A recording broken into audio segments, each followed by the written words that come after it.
Friends, some climbers are climbing a very large mountain on the north face, which no one had ever reached the top of until today. However, what they saw during the climb was a terrifying sight. At the beginning of the story, we are shown a snowy mountain called North Face, where many climbers have been trying to climb since the start.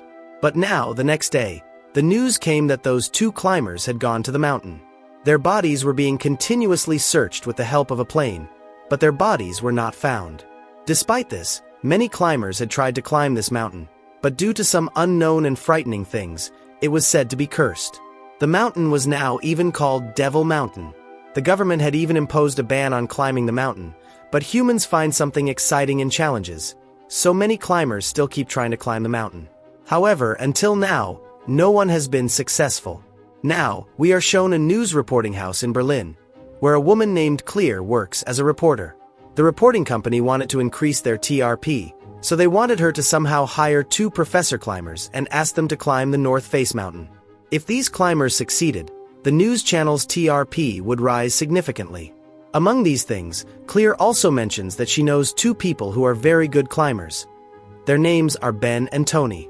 Therefore, the company gives Clear some money to convince these 2 climbers to climb the North Face mountain, and in return, Clear would be promoted. Now, we are shown Ben and Tony on the other side, who used to work in the military force. However, they faced severe punishment there. If they were even a minute late reaching the field, Ben and Tony would be punished by having to clean the toilet. Although they were both very good climbers didn't get paid much. Hence, they worked in the military base for a little money. Now, Clear was annoyed with Ben and Tony. She was very happy to see Ben after so many years, but Tony was completely indifferent. In fact, Clear and Tony had been in a relationship a few years ago, but due to work, Clear always had to be away, which led to their long-distance relationship not lasting. Tony, however, didn't take it too seriously. Clear then begins to explain to Tony and Ben how if they climbed the North Face mountain, they could earn some money in return. But Tony had already made up his mind about the risks involved with the North Face mountain. He knew about the dangers of the mountain beforehand and therefore rejected Clear's offer. He reasoned that if something happened to him and Ben while climbing, the reporting company wouldn't take responsibility for it, and ultimately, the loss would be theirs. Hence, Tony flatly refused Clear's offer. Clear, feeling disheartened, left with her bus. Her bus understood that Tony and Ben had declined, meaning Clear wouldn't get her promotion either. Nevertheless, Ben and Tony decided to climb the North Face mountain. Despite not getting time off from their current jobs, they immediately quit their jobs. Ben and Tony were very good climbers, but after hearing about the terrifying stories of the North Face mountain, they were a bit apprehensive. However, they had no other option, so they began preparing for the climb. Meanwhile, Clear and her team set out towards the mountain to record the entire scene, heading to Switzerland the next day. However, Tony and Ben did not have enough money to get there, so they decided to travel to Switzerland by road using bicycles. This meant it would take them quite a few days to reach Switzerland, but they had set off on their journey. On the train with Clear, there were many wealthy people who were going to see the climbers attempting the North Face mountain. Even if the climbers lost their lives, the entertainment of these wealthy individuals was the priority. A day passed, and Tony and Ben arrived near the North Face mountain. They saw many other climbers preparing to climb the mountain. Clear was reviewing the entire mountain with her team and had the opportunity to visit different places. During this time, Clear also met Tony and Ben. She had no idea that they had come there to climb the mountain. Tony told Clear that they wanted to climb the mountain for themselves. Clear then invited them to dinner that night. Ben and Tony were eating at a 5-star hotel for the first time. On the 19th, Ben mentioned that he wanted to reach the North Face mountain summit to set a world record. Although the other people present laughed at Ben, Clear had faith in Ben and Tony and believed they could succeed. That night, there was very heavy rain outside. Since Ben and Tony had no money to stay at the hotel, they had to set up a tent outside to sleep. This highlighted the stark difference between the rich and the poor, and Ben and Tony were trying to cover their heads with a tent. Late at night, Tony went to the hotel and secretly approached Clear's room. He called out to Clear and gave her a book.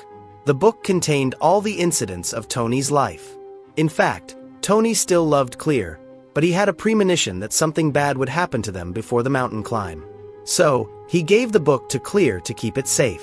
Tears welled up in Clear's eyes, and they hugged each other one last time.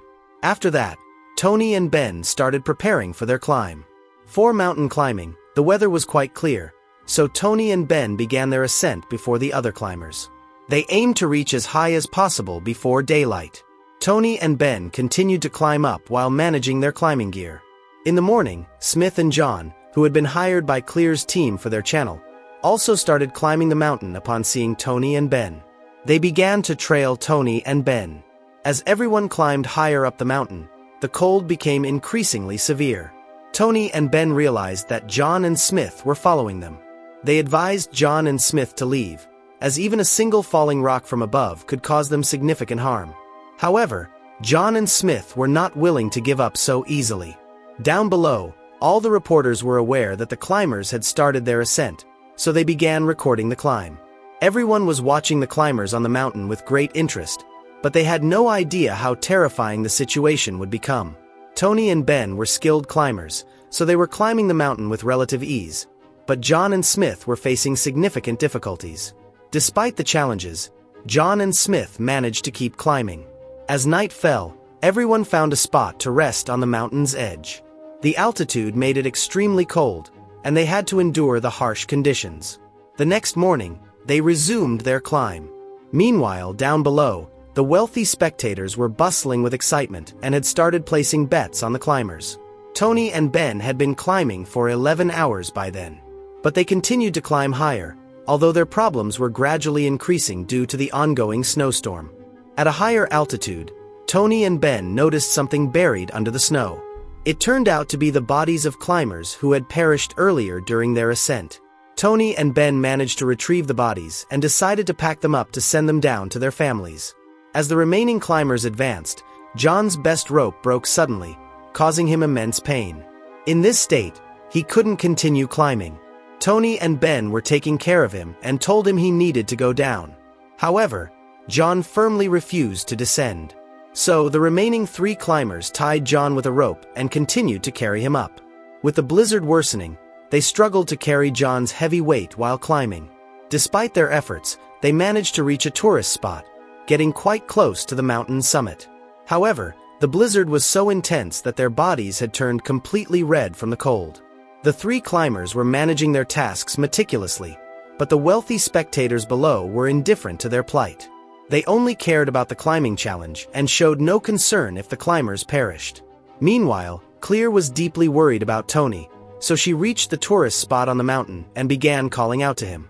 Though she heard his voice, a sudden avalanche caused a massive amount of snow to fall, breaking Smith's rope and causing him to fall down the mountain. John, losing consciousness, also died. The rope holding Ben became weak, but Tony was managing to keep Ben secured with his own rope. However, this rope was only designed to support one climber, and if Tony and Ben remained in this situation, they too would fall and perish. Ben kept urging Tony to let him go. Since Ben wanted Tony to reach the top safely, even though Tony did not agree to leave, Clear released a rope, causing Ben to fall and die. Tony was devastated and his body was so numb from the cold that he felt as if he no longer existed. Clear continued to call out to Tony to keep his spirits up, but Tony was too weak to hold on to the rope and remained stuck at a corner of the mountain. Clear quickly approached a group of climbers, requesting their help to reach Tony from the tourist spot. They were experienced climbers and understood the situation. Their entire team went up the mountain to search for Tony. However, there was a point beyond which they could not advance. Tony could hear the climbers' voices, so he tried to respond. Despite tying a rope around himself, Tony's rope was too short, and he couldn't move any further. His body had turned black and completely numb from the cold, as if he had no life left in him. Clear encouraged Tony, reassuring him that she was with him. But in fear and desperation, Clear saw the ground beneath her feet shift. Tony, hanging from the rope, gave up his life in that manner. Clear was heartbroken upon witnessing this and managed to bring Tony's body back. However, she could never forgive herself for offering the dangerous climb to Ben and Tony in the first place. After this tragic incident, Clear quit her job and became an ordinary photographer. She could never forget the mistake she had made in her life. And so, our sorrowful story ends here.